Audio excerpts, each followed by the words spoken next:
Sky Squad, we are back in the building and we got to talk about who is being friend zoned.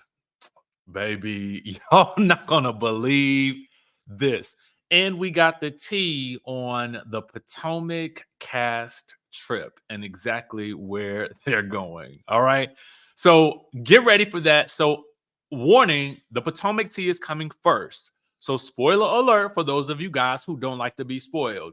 Now, I know most of the Sky Squad wants to be spoiled, so you can go ahead and tune in and tap in.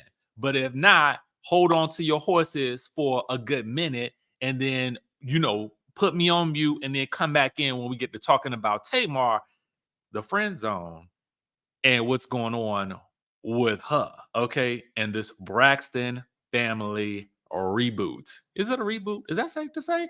But before we get into that, make sure you guys subscribe to the channel if you haven't already done so. Make sure you guys hit that notification bell button and also like this video if you like reality TV related content. All right, so let's get into it, y'all. Let's get into it. First things first, we talked to you guys about the Potomac cast trip yesterday. And we talked about how we had heard or learned that they were going via our friends over at Reality Chat. Well, now, thank you to another reliable source, we now know where they are going. The first cast trip of the season for season 9 for the Real Housewives of Potomac and the Newbies will be to, or is, I guess I should say, Charlotte, North Carolina. All right, so TVD says, Queen City, are you ready? All right. So let's talk about the significance of Charlotte. Well, that's Mia's old stomping ground. So it would seem as though Mia might be just taking center stage this season. All right. And for me, I'm actually not mad at this at all. I mean, personally speaking, I just kind of feel like, the first trip of the season is always typically somewhere local, right? It's usually somewhere within the continental United States, typically within the same region, so to speak, okay, as where the housewives are located, right? So this to me, it jives, right? And because Mia had gotten first chair at the end of last season, it again, like I said, jives really, really well with me, in my opinion. I mean, I'm sure she will take them to her old stomping grounds. So I think that should be interesting to see. My curiosity will be how much of ink we're going to be seeing this season because, Mia seems to be able to open up her life in a way that some of the ladies either legally can't. Sorry, Ashley, or just don't seem to want to, i.e., Giselle. Now, with that being said, let's get into the Tamar of it all. Let me know what you guys think about the cast trip being Charlotte, North Carolina, and if you feel like it makes sense, like I do, right? And of course, we can likely expect a bigger cast trip at the end of the season, usually to some exotic destination, usually abroad. Okay. All right. So, with that being said, let's get on down into it. And that also kind of gives us a good frame of mind or reference that the season is well into filming, right? Because usually we think about it, these cast trips usually happen at the halfway mark of filming. Now, for Beverly Hills or even New York back in the day, those cast trips they could come really early in the season too. So I think in season 4, it came relatively early in Potomac when they went. Was that the season they went to New Orleans? I felt like that happened really early on in the season. All right.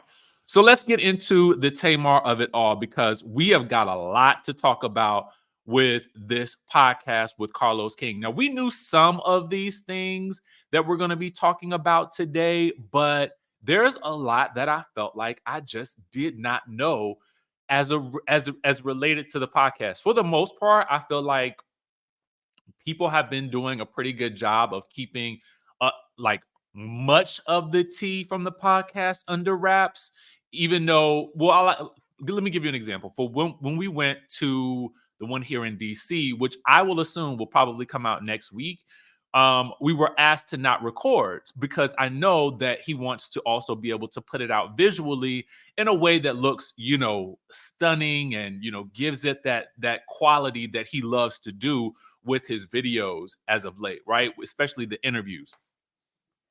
So I'm glad to see that we didn't get a lot of this information leaked out. Tamar, for me, as you guys know, is one of my favorite singers, right? And one of my favorite reality TV stars. When I first started at AfterBuzz TV back in like 2016, when I first started reviewing shows, Braxton Family Values was one of the first shows that I was really, really super excited about. Chasing Destiny was another one. I don't know if you guys remember that. That was the Kelly Rowland girl group show on BET. Let me know if you remember that show. Underrated, so underrated. Anyway, speaking of Tamar and girl groups, okay? Tamar, as you guys know, will be back for the Braxtons, which is the new show that will be coming out on August the 9th on WeTV. I want to give a special shout out to WeTV, baby, okay? Because looks like we're going to be able to review it after all. Thank God, all right? So special shout out to WeTV. Thank you so much. But let's talk about the show, okay? Because I'm a little concerned a little bit. I got to admit, because Tamar revealed that she is basically being friend zoned on that show. And I think it's by her choice. Yes, Tamar will be the Marlo Hampton, will be the Cynthia Bailey, okay, of the Braxtons. What? You may be asking, the heck am I talking about? Tamar essentially called herself a friend to the show.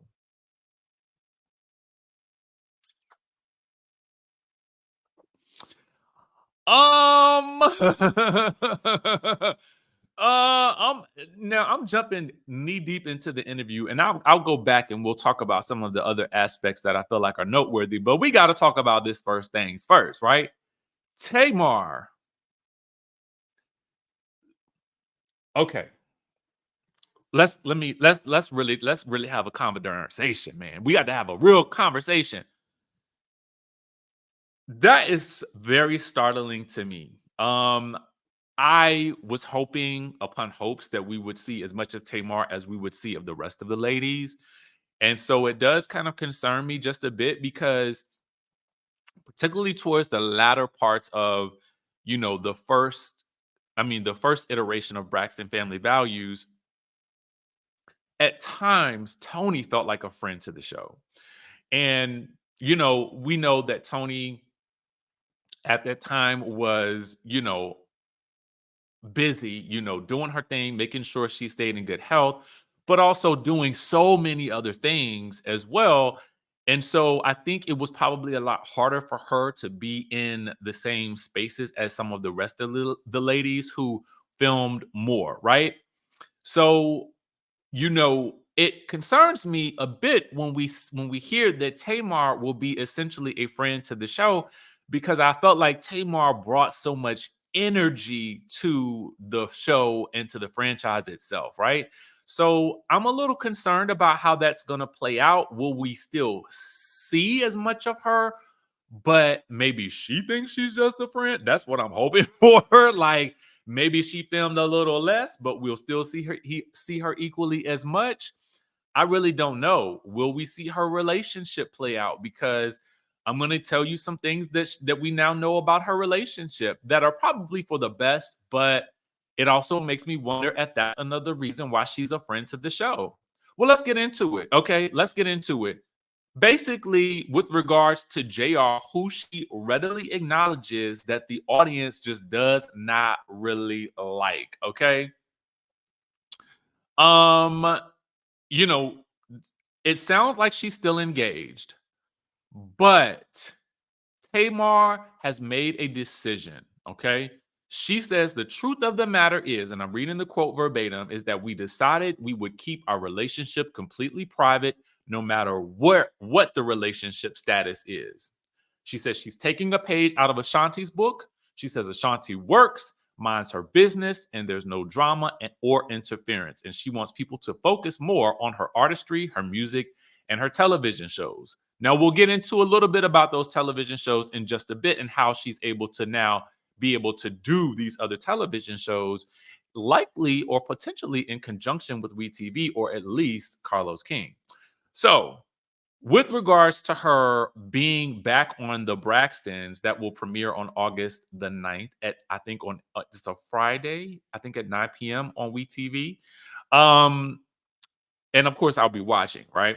But she says the reason why she ended up going back was because she was getting all of the things that she deserved. Like we talked a little bit about when the information was teased earlier this past month, I think.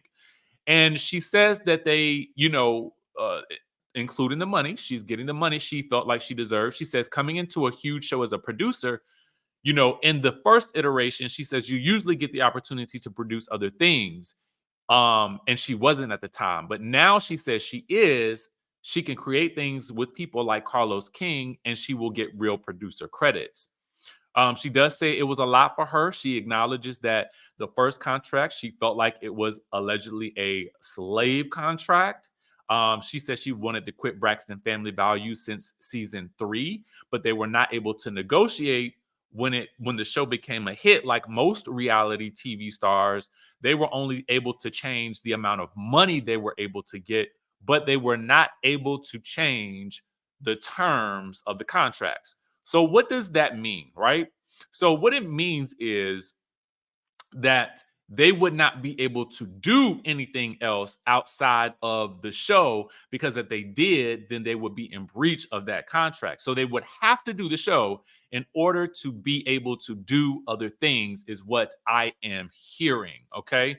And they signed their deal before digital streaming services ever came out. She says that it was an unfair situation, according to her. And she says that, well, they both talk about that there are now different people at WeTV, and there are people that look like us there now. And Tamar says again, she reiterates that she is just a friend to the show. Now, when it came time to having this discussion about being a friend to the show, this was an interesting moment. And because Carlos asked her, does she feel pressure being back on the show, like to carry the show or whatnot?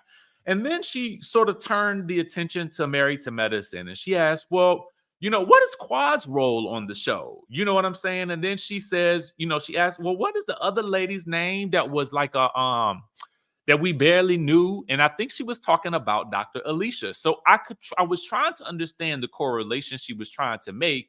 Maybe she was trying to say, well, I don't feel any pressure as a friend to the show. I feel like I'm doing what I come on to do, and I still make, good TV. I don't know if that's what she was saying with the questioning about Quad and then Dr. Alicia. But then and the crowd is in hysterics at this point. So you must watch this interview, right?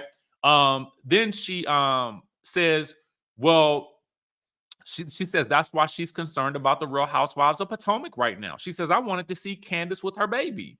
I want to see Mia talk about who the daddy is. And then she says, the truth is, if Dr. Heavenly wasn't on Married to Medicine, would we be talking about the show like that? And Dr. Heavenly is also in the audience at this point. Then she goes into Phaedra, and she's like Phaedra's on there right now, but we're still trying to figure out where's the Marriage to the Medicine with her. And I was like, ooh. What was that shade, Phaedra? Carlos wants to know basically why she hasn't joined Real Housewives of Atlanta. And he says that he knows that they've called her and slid her a deal memo. Tamar says she's concerned about Real Housewives of Atlanta too. Carlos is like, well, why did you say no then? Tamar says, y'all don't want to see me on that show. Carlos says, imagine Tamar and Kenya. Tamar says, I don't have anything for Kenya, meaning she don't know her in that way. Like they're not that well acquainted with each other, and she has no reason to come at her. But she's also concerned because that show really has just Portia and Kenya coming back. But I don't think that at the time of recording, we knew the official cast, and that Drew and Shamia and Cynthia, plus the 3 new ladies, would be in the mix. So I don't know if her thoughts would change now, right? And then she suggests that Carlos needs to come back. Carlos is like, it would take a Brinks truck, okay? And by a Brinks truck, meaning a lot of money, okay? Tamar asks, what's the drawback for LA? I mean, Real Housewives of Atlanta. And, Carlos, excuse me, Carlos says that he knows exactly what and who the show needs. They need some OGs back. He said Nene Leakes. Tamar then asked about Kim Zolciak. And Carlos is like, nah, because they like for people to have relationships with the cast. And Tamar is like, I ain't trying to hear that. That's a poor excuse. But the question comes back to why she won't do the show. Tamar says she's had the conversations, but it's no way she's going to sit up and get her makeup done. And we talked about this before and argue with a bunch of bees about nothing. Now, my thought was to her, now I didn't see you argue online with a bunch of women about nothing. Okay. But nonetheless, maybe those issues meant more to her at the time. And at this point in time, she has changed her mind, which as people, we have a right to do. So I'm not mad at it. Okay. She says, all money ain't good money. Ooh, that is a word right there. Okay. She says, what's for me won't miss me. It's not worth my mental to get into my makeup and get into an argument about nothing so that other people can think that that's what we're about. She says, at some point, you have to think about what you put on that television. I was like, boom. Okay. So, otherwise, she talked about how her show her relationship overshadowed her sold out tour. She says that she had Black women open for her on the entire tour. She put up her own money, and now she has a successful touring company. But you wouldn't know that because people were talking so much about her relationship, which is why she won't be talking about it anymore, or it won't be the focal point at least. And I think that that's for the best. I think that there are plenty of celebrities out there who have thriving relationships that the public really knows zero about the inner workings of what's going on with them. And I think if it's probably best to keep those things off of social media unless you're being explicitly paid to do so on a show or something like that. But even then, I think that could be part of the reason why she may just be a friend on the show, because I don't think that she wants to share that part of her life anymore. And I think that that's absolutely fine. And I think that whatever I have learned over these past couple of months is that whatever you need to do to protect your peace, you do it. And if that means giving up certain things and not doing certain things, then that's what you have to do. She does have a new album coming out. She says it will be out sooner than later. Okay. But getting back to a little bit about the past, okay. She talked about, writing the theme song for the Braxton Family Values. People thought she created the show to be famous, but really she says she was already, had the coin when she was with Vince, and all she had to do every day was go to the gym, go shopping, buy a cute dress for dinner, and that was it. Okay. That was the life she was living. All right.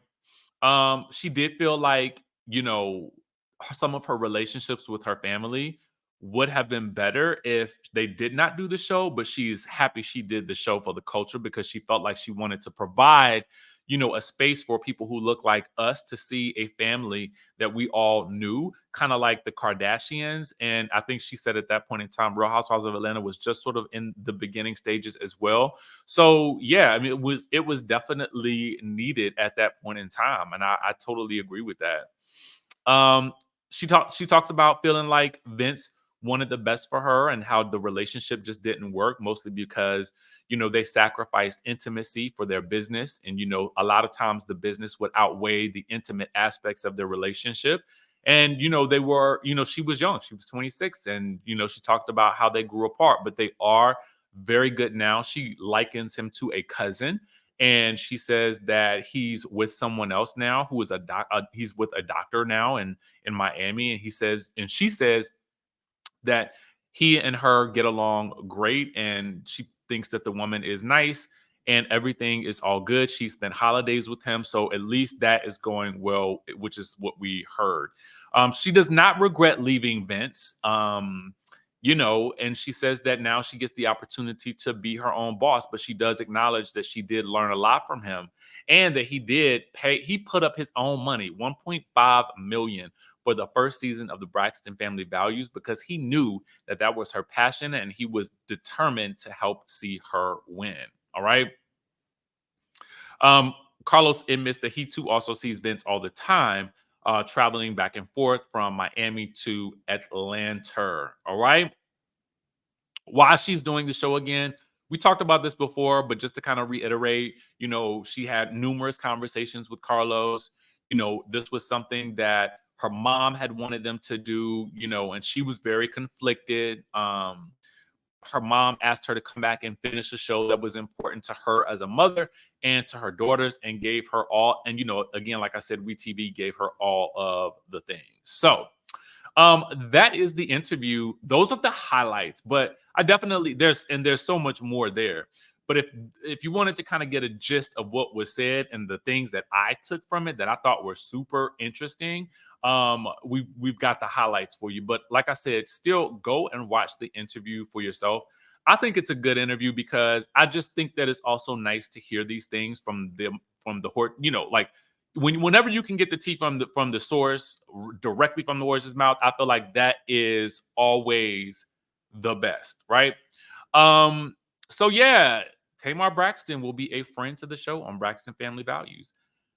How do you like them apples? Will you still be watching? I mean, I will. So hopefully you guys can at least watch my recaps if you're not watching the show, but I'd love for you to watch the show as well so we can talk about it. I feel like for me, that's a show that, it had its periods of like major drama, but by and large, I did feel like it was a show that felt good to kind of watch and recap, and we could have a good time with it. So I'm excited about that. So with that being said, guys, listen, if you haven't already done so, make sure you guys tap into Amazon.com and get my new book. Of course, here you guys can follow my travels to Switzerland on my travel channel. But the book is out right now, The Wickedest Wives, Book 2, A Vicious Reality. It is available on Amazon.com right now. You guys can order Kindle, hard copy, paperback as well. And of course, like I said earlier, we still have our trip to Bali coming up September 25th through the 1st of October. A couple of things that I've heard people sort of ask me questions about that I want to kind of, give you some answers to. When making your reservation, there is only a 25% deposit required. That's number one. And we have options like Affirm that are available. For a lot of people, they don't know that Affirm has a small, typically the APR is actually a lot lower than your credit card payment. So for those of you guys who may be putting the trip on your credit card, you could put it on Affirm and possibly get a lower APR and pay for the trip over a longer period of time than what you would actually pay if you use the payment plan that we have available, right? And the third thing, the next thing is a lot of people have been saying that they really want to go, but they're super afraid to travel alone. I can just tell you based on my own experiences traveling alone, especially to Switzerland. I really don't have many fears about that because I just kind of feel like, for me, it is literally as simple as going to the airport, getting off the plane, looking up and seeing where my flight is. A lot of times you can also get escorted depending on the flight, where to your next gate. And then you just make sure you book your travel with enough time in between your layovers to make sure that you can get from, one gate to the next. But if you have questions about it, I did book through Etihad. And if you have American Express, you can actually use American Express. They'll book it for you right over the phone. All right. With any airline that you choose, if you have the American Express Platinum. All right. So just a couple of quick travel tips. If you're looking for cheaper tickets, you guys can also use a VPN, and you can usually find cheaper tickets, if you change the country code sometimes. But like I said, don't take my word for that. Go ahead and look for your trips in a variety of ways. I mean, the tickets to me were not that expensive, So that is really the only thing extra that you're paying for with the trip. All right. If you guys have any questions about that, shoot me an email at bookings@djrichieskye.com and we can make sure you get hooked up. Also, if you're booking, if you want a single room, if you want to stay by yourself, definitely book the single room option. If you want a room with someone else and someone else is going with you, book the double room. Or if you are open to sharing a room with somebody else that you don't know, then we can pair you with somebody else in a double room. All right. There will be a travel group that we set up where we all can communicate with each other as well. And then shortly, I'll be announcing where the next trip is going to be, and I can tell you it is super exciting. So with that being said, that's all we got for you guys today. I will catch you guys in the next video.